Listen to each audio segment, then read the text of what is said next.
Okay, everyone, sorry for the delay. We had some technical problems. We're using a backup mic, so we hope you guys can listen to us, and we will do our best to speak as clearly as we can. So I'd like to welcome everyone to the third seminar of the HEO and LEADS Bridge seminars. We're delighted to have everyone connected either online or in person here at the Institute of Economics from UFRJ. And for this seminar today, we will feature initial discussion from Bianca Orsi. She's a lecturer from the Department of Economics at the Leeds University Business School. And along with her, we'll share these chairs here, will be Rodrigo Vergnhanini from the Institute of Economics from UFRJ. I'd like to invite the two speakers to begin this conversation and just remind everyone that the topic of the current discussion, or perhaps the question, will be how does the international use of the currency affect an economy? We'll start with their initial comments and we'll be very glad to feature whatever questions you guys have. Thank you very much.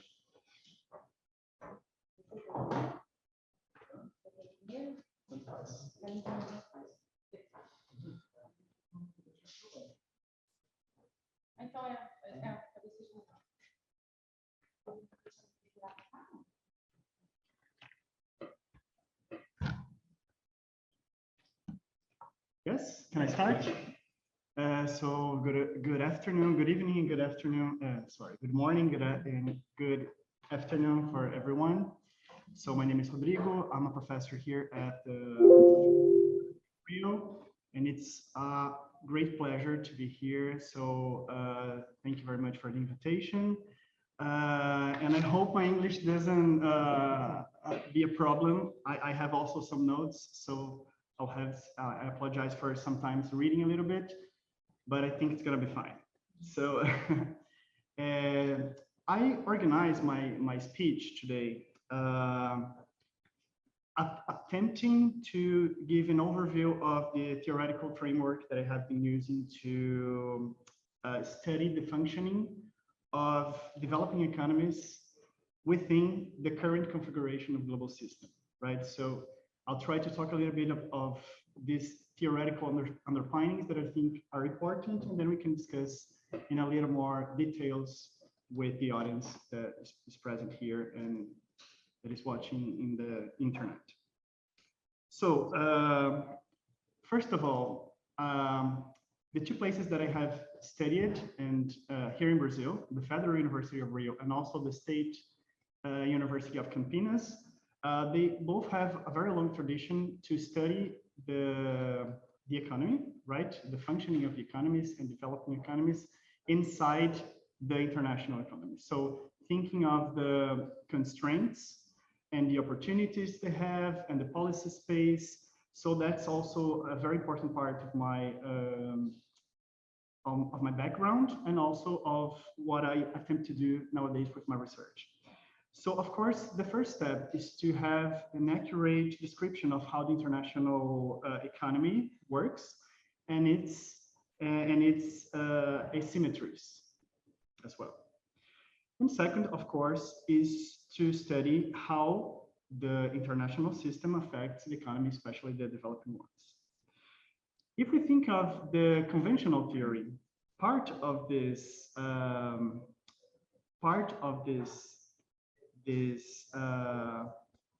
tries to be accomplished with the Mondo-Fleming model, right? The ES-LMBP, that assumes capital mobility to be perfect and also assets to be perfectly substitutes. And what the main conclusions are for almost any country is that, and especially for the small ones, is that they just preserved very little policy space because they have to maintain the interest rates at the same level of the international interest rate. And also, when you consider flexible exchange rates, fiscal policy is ineffective, right? On the other hand, we have post-Keynesian models that try to explore the functioning of open economies.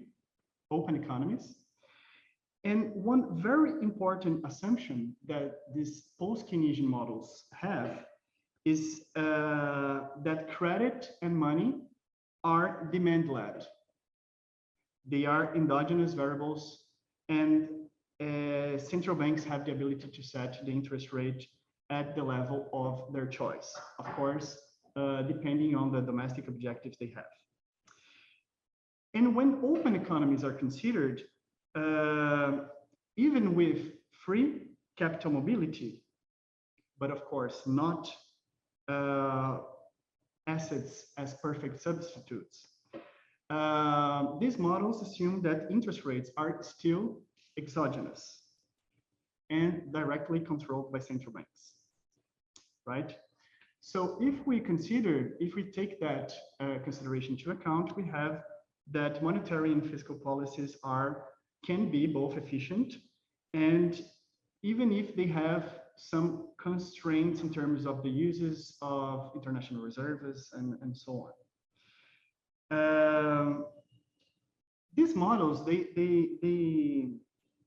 use some theses to support this main claim, and I want to just mention two of them. The first one is the compensation thesis. The idea is that the central bank always operates in order to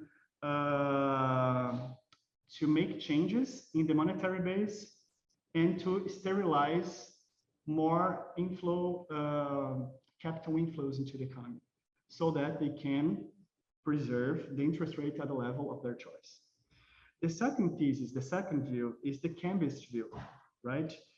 And the idea here is that even if we consider how the market functions and how the market operates in the foreign exchange market, the exchange rate dealers, they also have the ability, the way they operate in these markets also guarantees that at least half of these operations do not have any impact on the foreign reserves, on the net flow of funds, or even on exchange rates. So this second thesis always corroborates with the idea that central banks and the governments still preserve much of their policy spaces, even if we consider open economies, right? And consequently, the market pressure over these policies is less important than is usually assumed by conventional theory. Well, so as I said, even if we consider that this policy space may be subject to some certain conditions, such as the availability of international reserves, international turbulence, country risk, the changes in country risk levels, etc. So even if you consider these conditions, monetary authorities preserve the conditions and the instruments to affect the domestic economy. And I would like to mention, just to finish this part of the presentation, what I call an extreme case of this post-Keynesian theory. That is the modern monetary theory. Of course, I'm here calling post-Keynesian many strands, right, as suggested by Mark Lavoie, but that's also subject to discussion. But according to the modern monetary theory, these authors, they advocate that as long as the country issues its own sovereign money, and as long as the exchange rate is let free to float, the government is completely free from standard market pressures or standard market discipline, and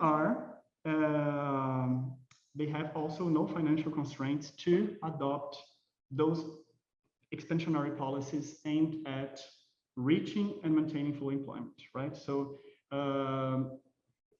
why do I say that's an extreme case? Because it says as long as the country lets the exchange rate free to float, it can be, it doesn't have any constraint over its macroeconomic policies.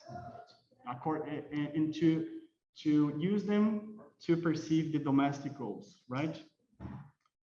As much as these theories, these post-Keynesian theories present important insights about the functioning of modern economies, they appear to explain, in my opinion, how the US economy really works in the real world, right? Because maybe it's the only country in the world that has no external constraints, and it's affected to a lesser extent by the international financial conditions. On the other hand, if we think of how the developing countries, right, work in real world, we have to take into account that they are heavily affected by international conditions. And this means that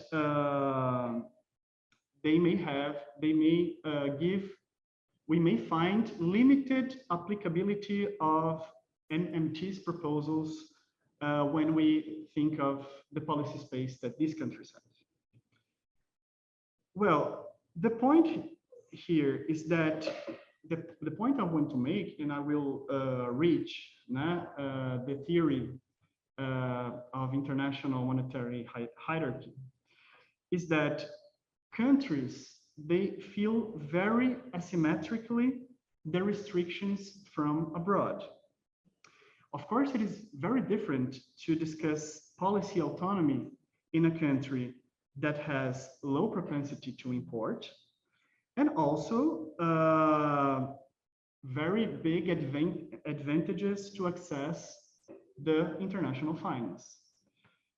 And this is very different of discussing the same matter in a country with the opposite conditions. They have many imports. As they grow, they have many import propensity, high import propensity, and also difficult access to international finance. I will discuss a little bit more what is this difficulty. So some works from authors that I consider close to post-Keynesian tradition. Some of the authors are also from LUBS, but also from the State University of Campinas, from this university. They incorporating maybe a perspective of international political economy, right, that understands different relations of power in the international scenario. They have highlighted precisely the nature of these asymmetries in the global financial system. And the core argument here is that these asymmetries are linked to the idea of international monetary hierarchy. As the dollar assumes a higher position, strong currencies of issued by central countries also have a high position, and we have the so-called peripheral currencies that occupy the bottom of this hierarchy. And what determines this position? In my opinion, more than like the reforms or the openness of the economy, even more than the regulatory framework and the institutions, what is more important to explain the position of the currency in this hierarchy are the structural conditions of that economy, and also the geopolitical intentions in terms of internationalizing the use of the currency, which is, of course, subject to geopolitical tensions. Well, so to sum up, if we consider all these structures and these reasons, the currency can be more or less demanded if it can fulfill the three basic functions of money in the international level, right? So if it is used as means of payment, unit of account, and store of value, right? Of course, the peripheral countries, they do not fulfill these functions, especially the store of value function, right? And that means if these currencies are not demanded because of the functions they have as money, as currency, they will be demanded only as financial assets. And this is important because if we understand the functioning of the international finance system, and we understand that our currency is demanded only as financial assets, we'll understand that this demand will be really subject to high volatility. And it will also be very much subject to changes in risk perception, right? So changes in the international liquidity cycles will be determinant to cause a very strong capital inflows into these economies. And they will also, the reversion of the cycles will also cause a very strong capital outflows from these countries.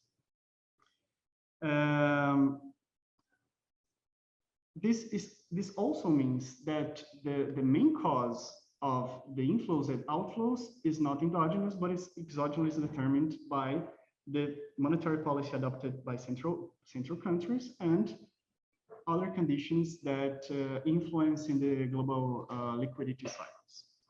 Well, so to finish my speech, I just want to emphasize some consequences that this nature of the peripheral currencies will have to the domestic currency.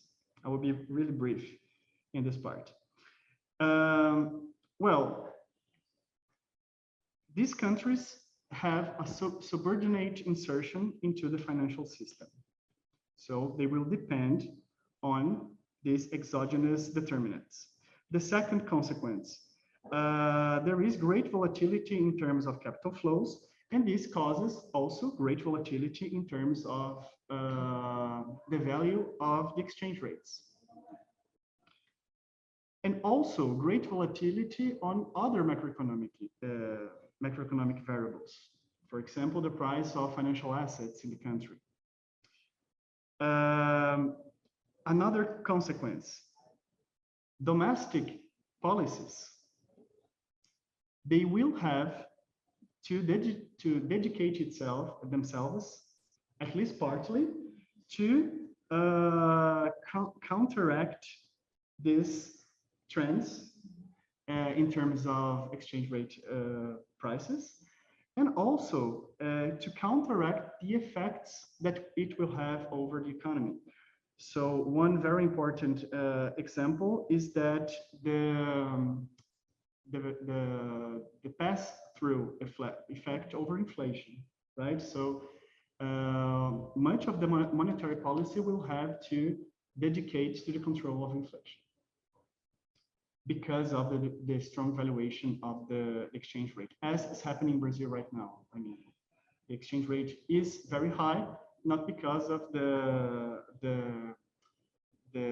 income gap or anything like that, but because to control the inflation, which is very much explained by the exchange rate level.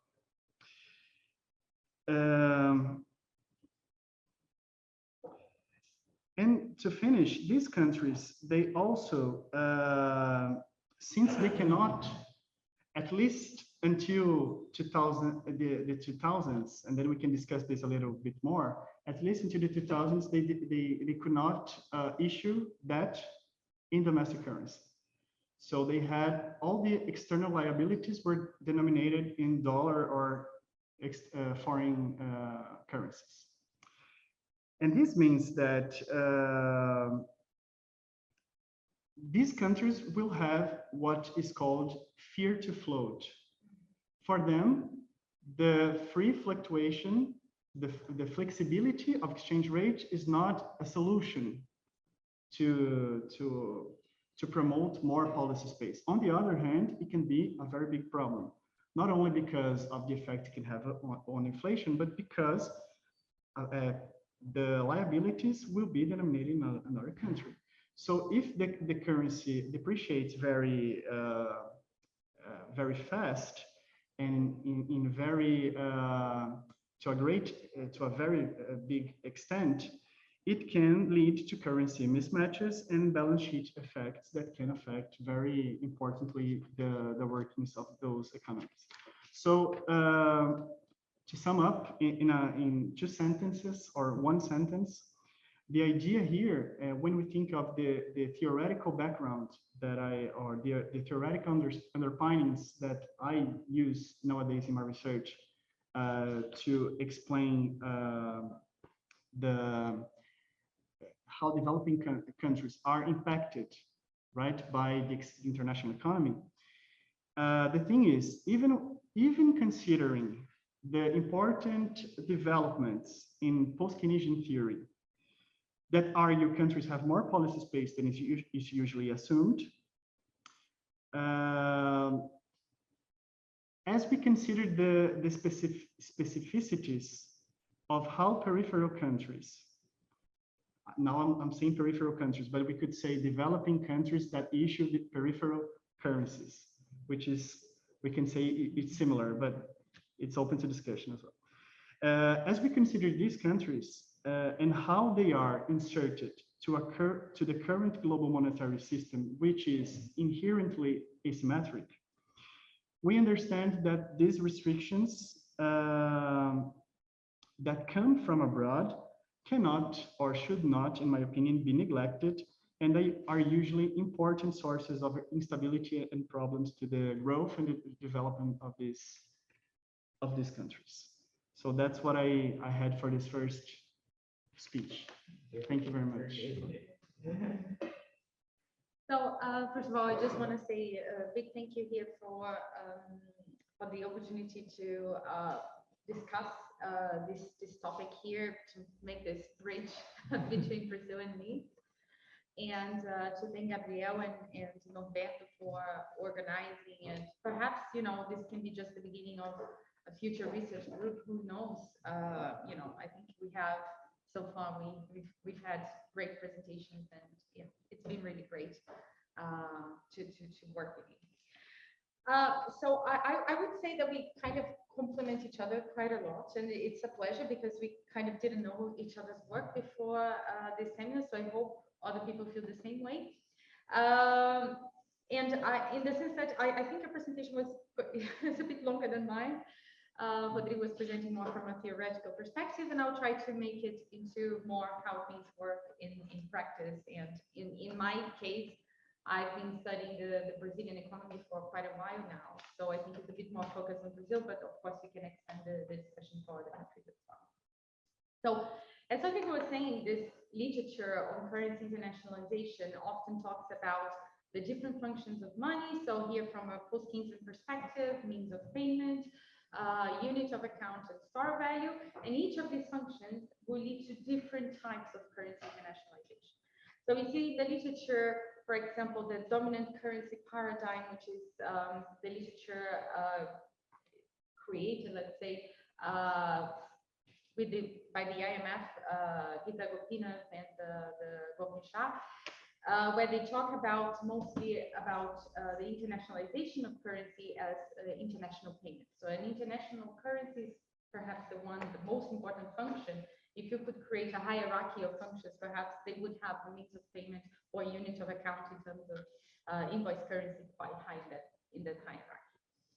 So the idea here is that when you look at these different functions and the different types of currency internationalization, it gives you the impression that the more a currency is internationalized, the merrier. So very often we see currency internationalization as something desired, that should be desired by the countries, something very positive that will help the economies to develop and grow. So when I was doing my PhD and I was doing some interviews with the Brazilian Central Bank, I remember that they were emphasizing quite a lot that currency internationalization is not an objective of the central bank, that the central bank is very much concerned about monetary and financial stability, and currency internationalization was not part of it. So it was more like a consequence, an outcome of the policies that the central bank would adopt. However, when Roberto Campos started working at the central bank, that was more or less at the same time when they were trying to create this, what became the Projeto de Lei, the 537, if I'm not mistaken, where they were trying to modernize the foreign exchange market in Brazil. And in this agenda, the central bank agenda, they mentioned how important it is to internationalize the currency and make it convertible, even though it's not really, they're not really synonyms, because making a currency, you know, legally from the standpoint of the regulatory standpoint, making it available to the market doesn't mean necessarily that you have the demand for that currency. But anyways, the argument behind this is that, yes, currency internationalization has lots of benefits, and Antonio and I have worked with Modernese on a book chapter where we are discussing the costs and the benefits of currency internationalization. So an international currency can reduce transaction costs because you don't need an intermediary trying to connect the two points. You reduce the bid and ask spread, the price difference between two currencies. You know, if your currency is internationalized, then you don't need hedging and so on. You also have singularage gains because, you know, in the case, for example, of the United States, it's the key currency of the system, the most internationalized currency of the system, which means that essentially they can borrow money from the rest of the world with a very, very small interest rate, which then kind of like on the other extreme, you have the developing and perhaps emerging economies with problems that the original thing from IE-UFRJ, in the sense that they are not even capable of borrowing money in the international markets denominated in their currency. So they have to use the United States dollar for that purpose, which creates, as Rodrigo mentioned, several different domestic problems. So for a country like the United States, who issues the key currency of the system, you also have other benefits, like, for example, the macroeconomic flexibility that gives the United States, because they can run deficits in their balance of payments in their current accounts over and over again. But if we think about this kind of benefits that we are discussing here of currency internationalization, are benefits of the most or internationalized currencies in the world, not only the United States, but perhaps also the euro and other currencies. So we have to be very careful when we are kind of like putting forward or pushing this internationalization agenda, because it is also a market-driven process. But if you leave it for the market and you don't have any sort of government intervention or a government agenda kind of like driving where this internationalization should be, then you will create serious problems for the domestic economy. So one of these issues, because this is something I'm very interested in, it comes from the regulation kind of. Oops. Can you hear me? Yeah, perhaps. Yeah.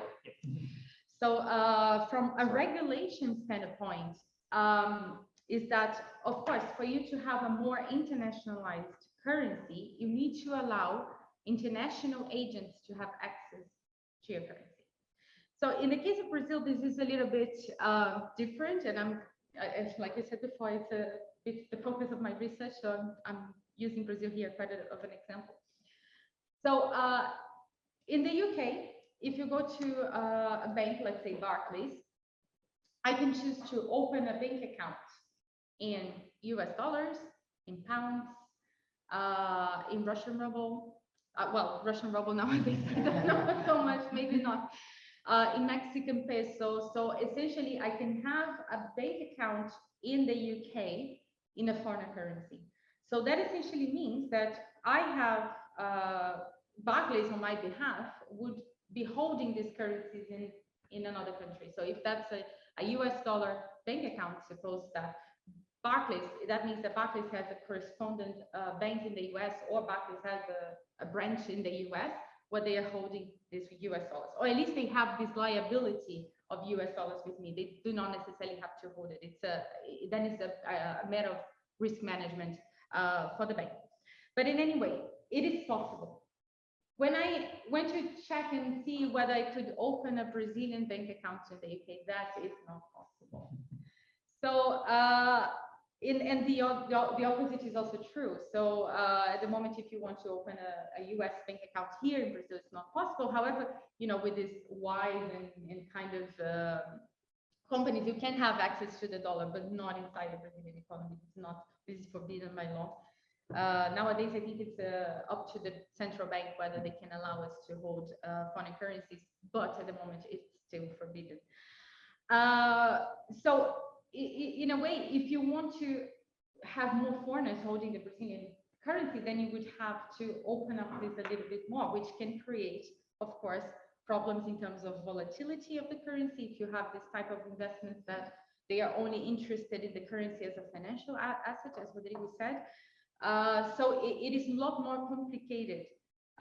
We always, as an emerging economy like Brazil, we always have to be really careful where we are, what type of policy we are putting forward, because there are consequences that perhaps for the British economy it's not so relevant.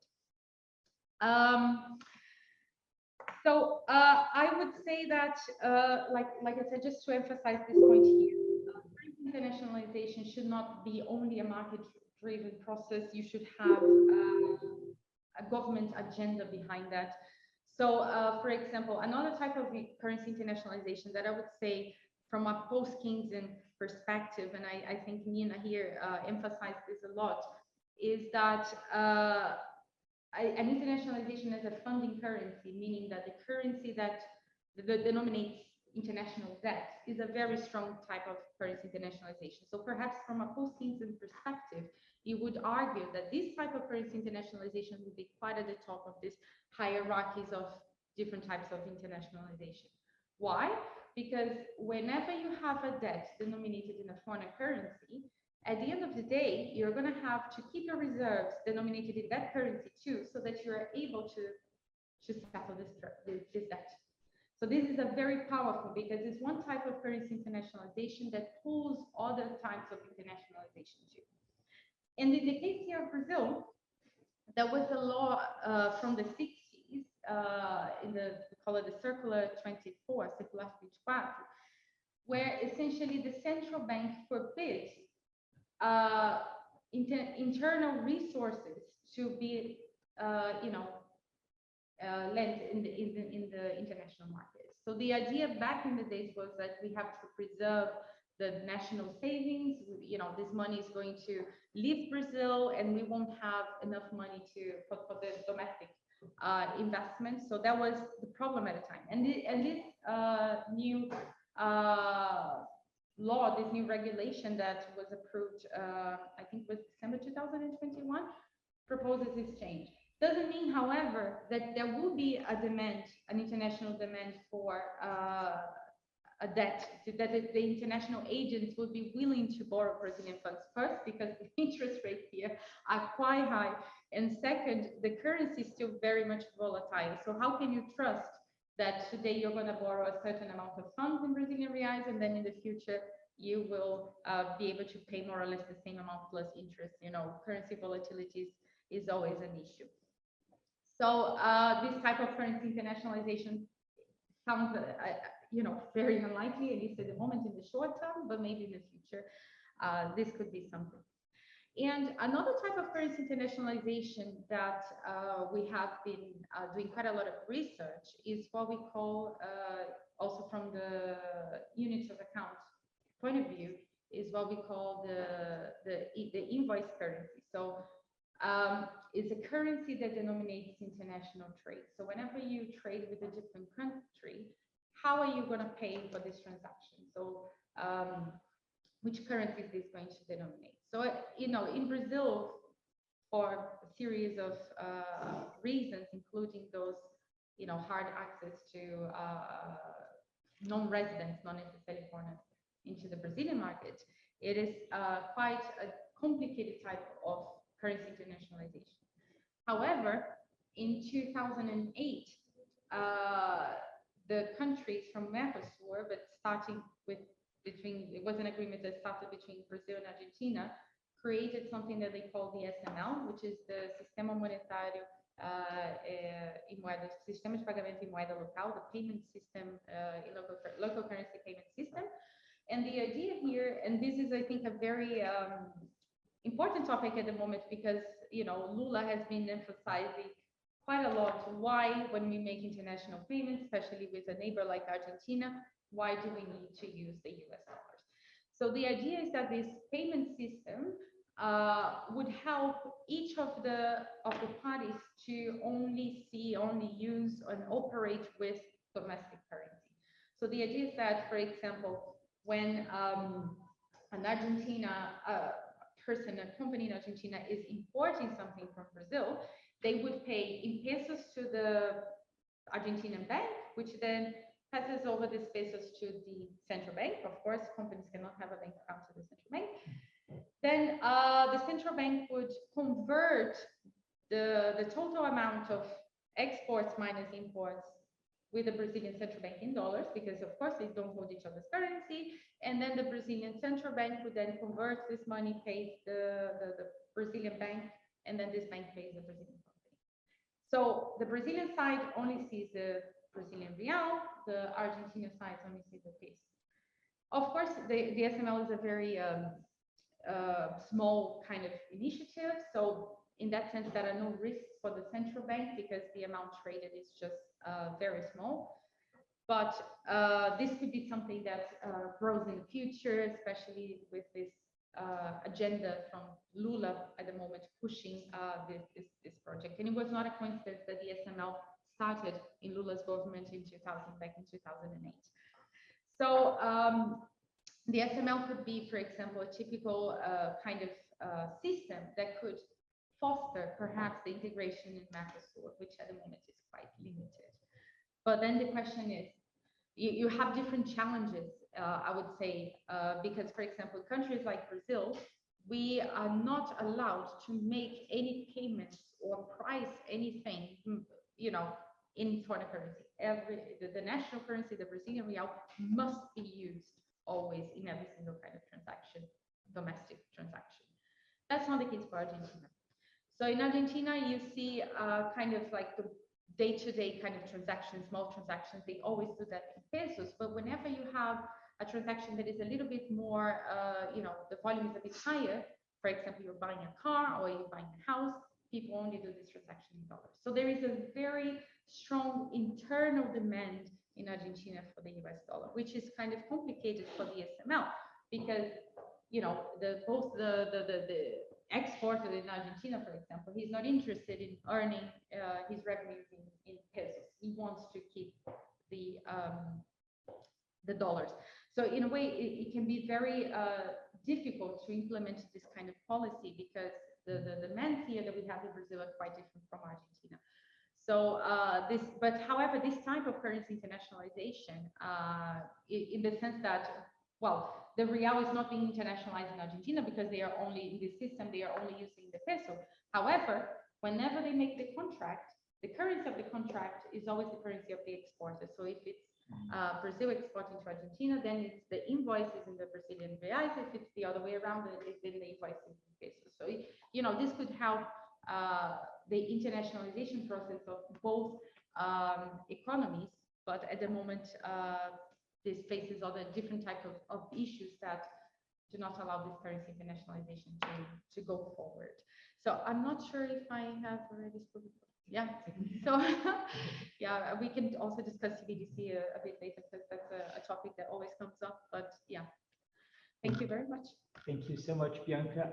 We will start the Q&A session just shortly, but I'd just like to ask if Rodrigo would like to make a rejoinder about the Brazilian case or anything more. Maybe we can leave it for the discussion. Okay. Okay. Yeah. So, guys, I'll just turn around here the mic so you can see the room.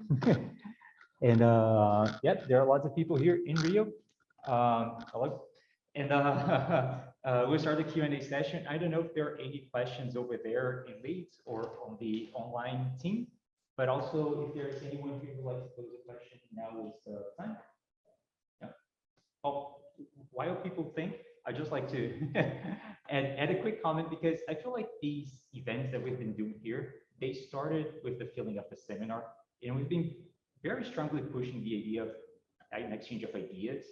And I think we've been somewhat successful in this sense. And I start to feel like these meetings are beginning to feel like a working group meeting or research group meeting, in the sense that the professors have been very kind to open up questions that they think it's relevant for future research.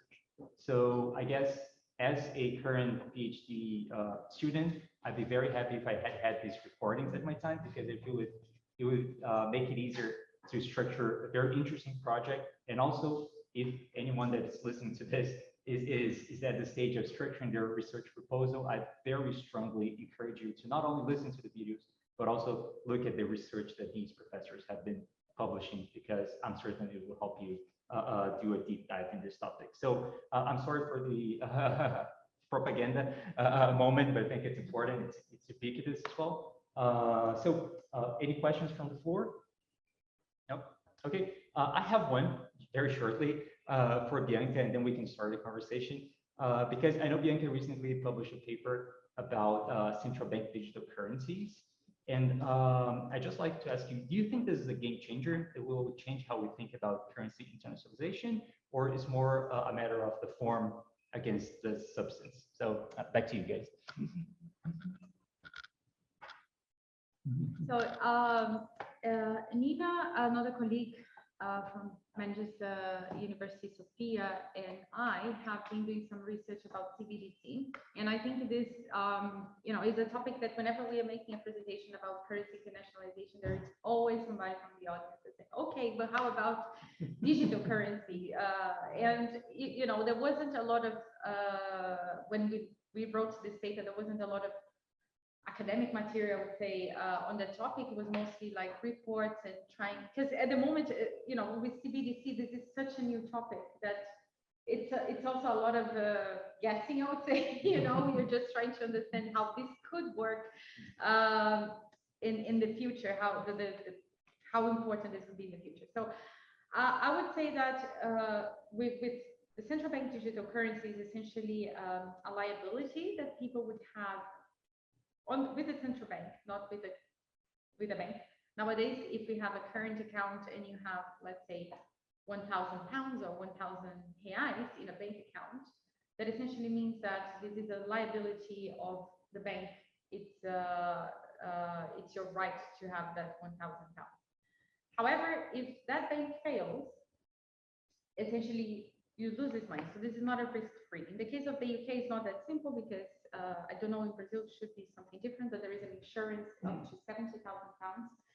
So only if you have more money than that and the bank fails, then you would lose that money. But the central bank guarantees up to 70,000 pounds. I think this to avoid bank runs and bring some stability to the system. I don't know how that works in Brazil, but should be something similar.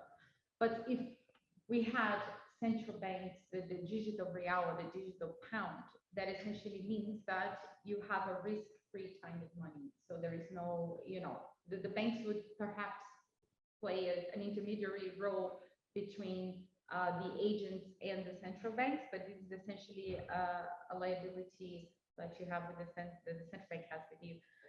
So I would say that, well, central bank digital currencies at the moment at the stage where they are testing in some countries, but domestically. But the next step would then be to think about how this would affect international payments.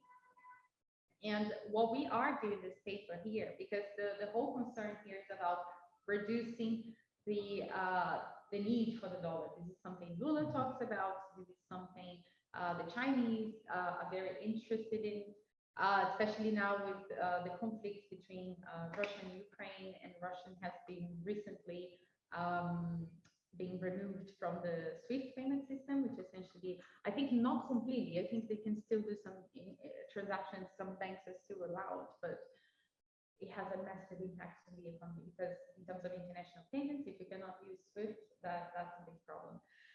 So when you think about CBDC and international payments and currency internationalization, it gives an opportunity for countries to start something new, in the sense that we don't know how this is going to work out. But one of the possibilities is that countries would have multilateral agreements with each other. So in a sense that you wouldn't need a centralized messenger system like we have the SWIFT, where a couple of developed countries and the US make international decisions as to exclude or include someone in that system. So we had a problem with Iran, I think it was in 2013 or something, that was also excluded from SWIFT, and now Russia again, not discussing the merits, whether it should have been excluded or not, but the reality is that they have the power to do that. If we had a decentralized kind of system where each country would have to establish this multilateral system, of course, this from a regulatory perspective is much more difficult to implement.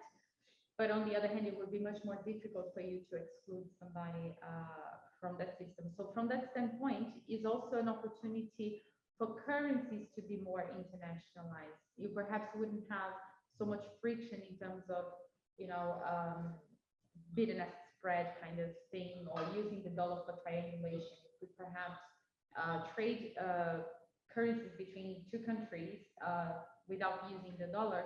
So this could be a possibility.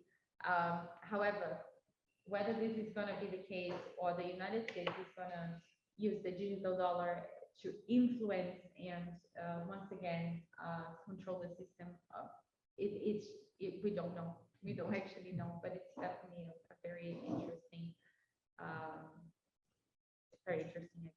Very curious that actually the US was it's quite behind in terms of researching the digital dollar, where other countries like China, they're really pushing this agenda and research on this. They're a bit quiet. I think now they started doing something about the digital dollar, but it's also always a bit suspicious. I see that Luis Fernando has a question. Professor, if you would like to speak up, we will just mute the microphone here so we can hear you better. Okay? Okay, can you hear me? Yes. Perfect. Yes, okay.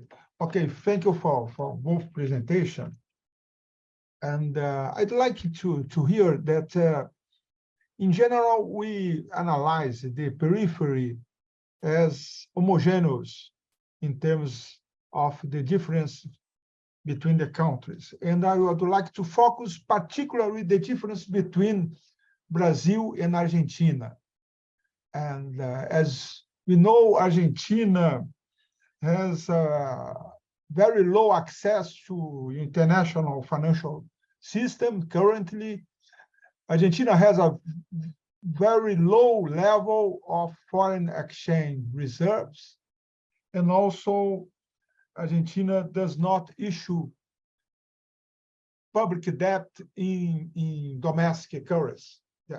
Differently from Brazil, that has a floating exchange regime, very high level of foreign exchange reserves.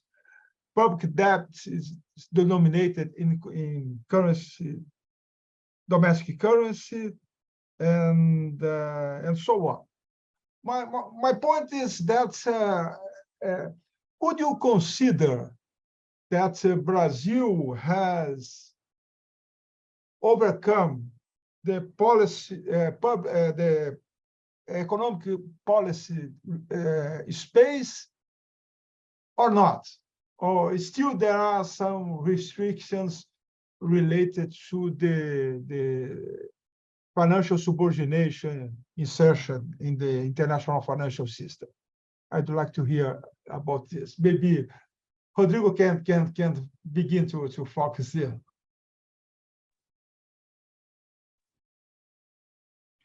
Yes. Thank you, Luis Fernando, for your question. It's really, really interesting. And I admit that I don't have like 100% security in my opinion, but I have some things that I would like to point out. The first is that I think that Argentina nowadays faces a kind of more traditional balance of payment constraint that was very present in Latin America and Latin American history. At least until the end of the 1990s, it was almost the general case for Latin American economies. In my opinion, nowadays, the Brazilian external sector is in a much more, I would say, better situation than Argentinian external sector. Of course, we did not overcome the problem of the peripheral currencies. And we also have different manifestations of, in terms of exchange rate volatility is still really, really important to explain the trends in our economy. And also our economy is more integrated than before. And we have a more closely linked, our economy is more closely linked to the international economy. And also this is also important. But from my point of view, Brazil, the changes that happened in the international economy over the 2 decades also generated very important changes in the Brazilian external sector.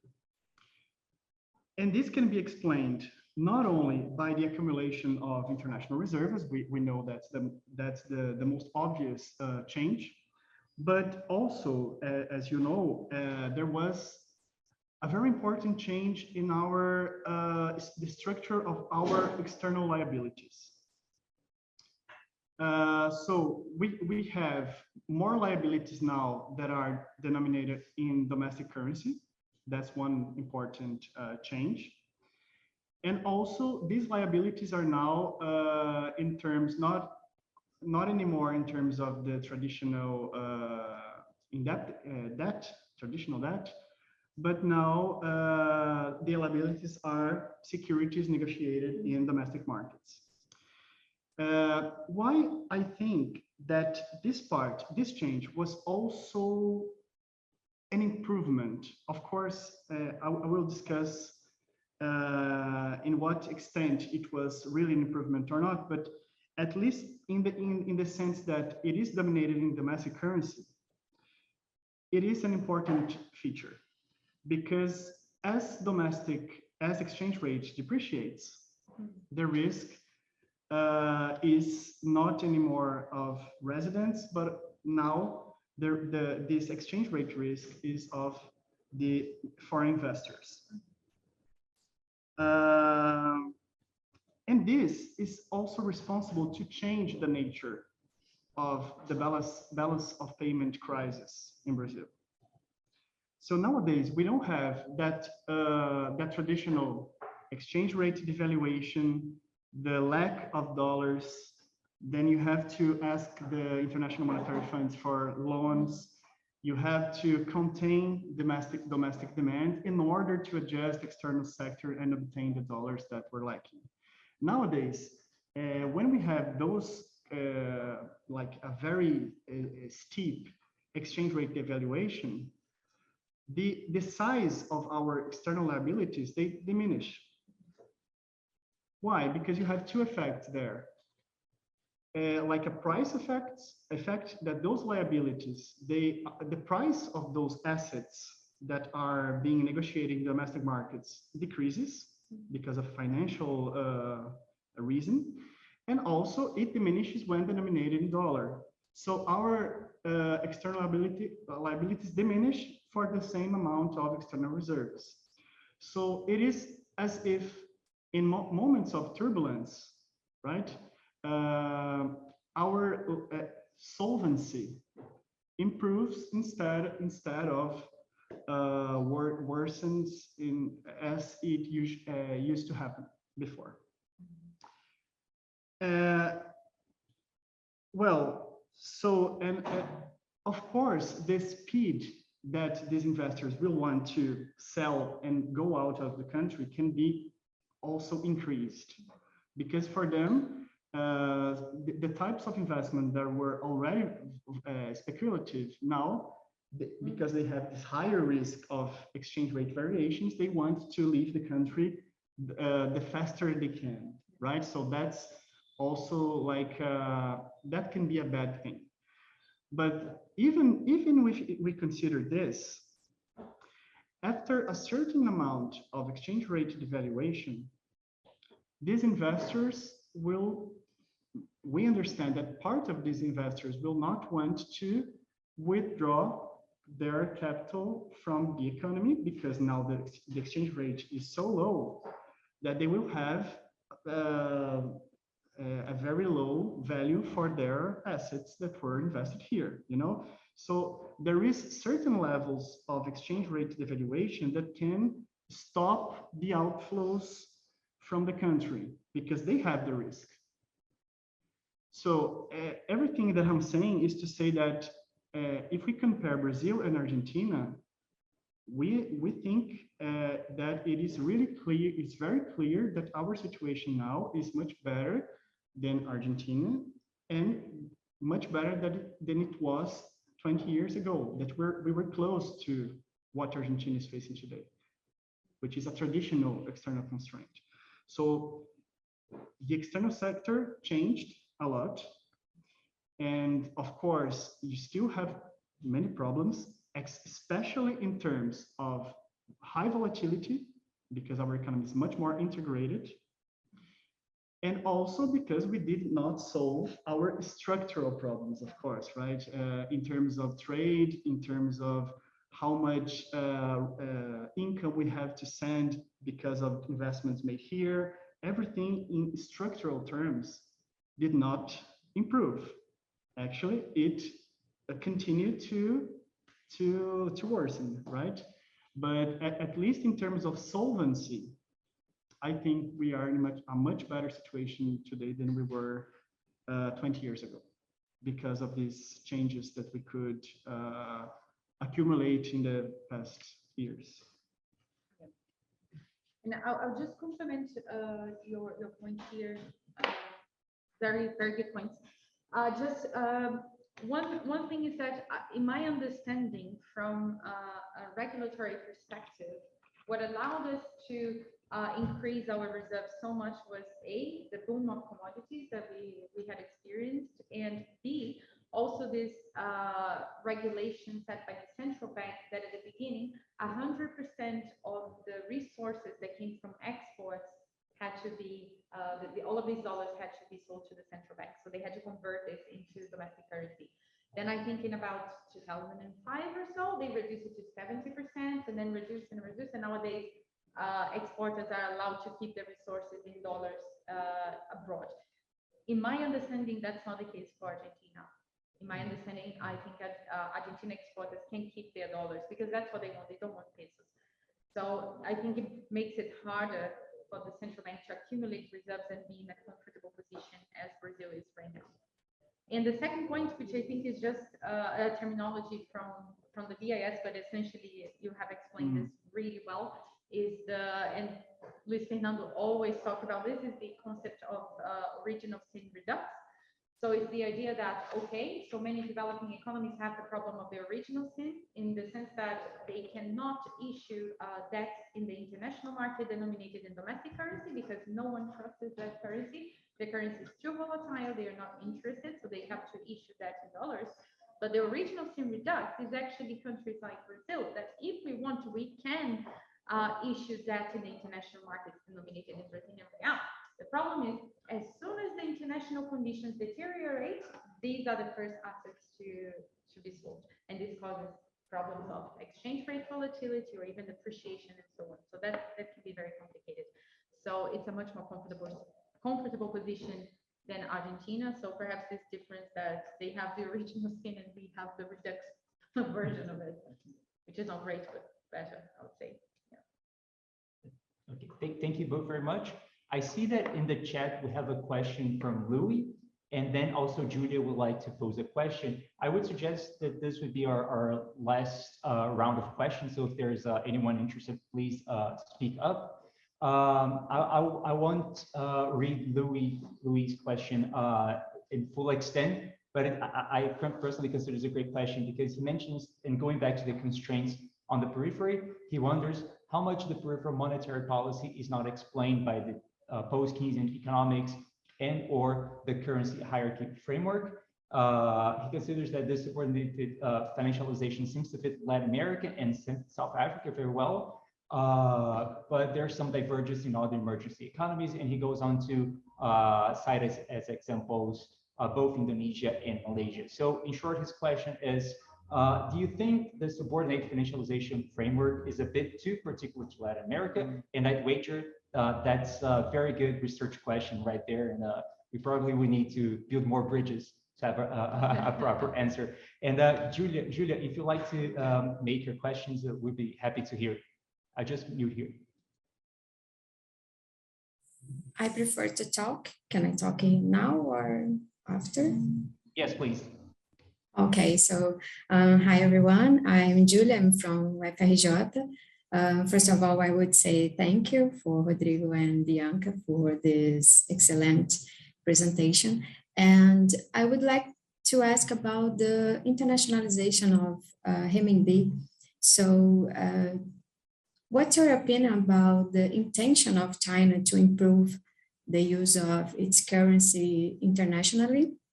And I have another doubt. It's about the best classification that we can use for renminbi, because it's not a central currency, but also it's not a peripheral currency. So I have this doubt. Thank you. Thank you very much. Just see who would like to take the questions first.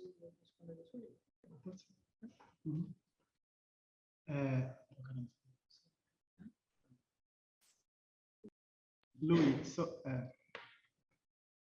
so I think Louis just asked a very interesting question, to which I also do not, I'm not very certain to respond as it should, with the proper attention that it should have.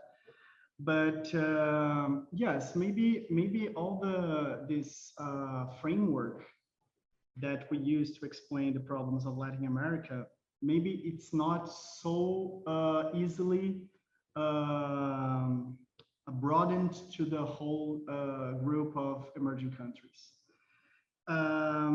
What I think is a very interesting thing is that the recent changes that we observed during the 2000s that changed the external conditions of many emerging economies were not only of Latin America. So, for example, these changes of original sin to original sin redux, which could be used to analyze many emerging economies, this change was also much broader than Latin American thing. So the accumulation of reserves, also what Jose Antonio Ocampo calls the boom of local currency, that market was also a phenomenon that happened in Asia and that happened in other countries, maybe not in Africa. I'm not sure of which countries, but it was a more general trend that impacts how these domestic currencies work nowadays. But of course, even if we consider this more general trend, you still have national differences. And the case of Argentina itself is a very important case that this kind of original sin redux did not develop. So I think we still can use some a common framework, especially the way we understand what is a peripheral currency, and then we have to look at each country in order to understand on how that applies to each country or not. But I think it's an excellent field for future research in order to develop a little bit more. Yeah, it's actually a very good point. Just to answer Julia's question, that was a very important one. I would say, I think a very nice anecdote that I heard when I was doing my interviews with the Brazilian Central Bank is that at the time when they were trying to implement the SML, the idea was not to restrict the SML to Mercosur. They wanted to do this with different countries, especially other emerging and developing economies. So when they went to China for one of their meetings, and then they asked whether they would be interested in joining the SML, the answer was like, no, thank you very much. We are developing our own system that will be implemented in the future.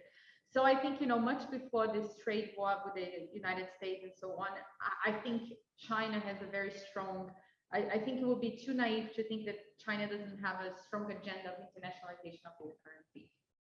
One of the biggest economies in the whole world, and the currency is not really internationalized to the extent that it, one would expect, considering the economic size is a very important factor for currency internationalization.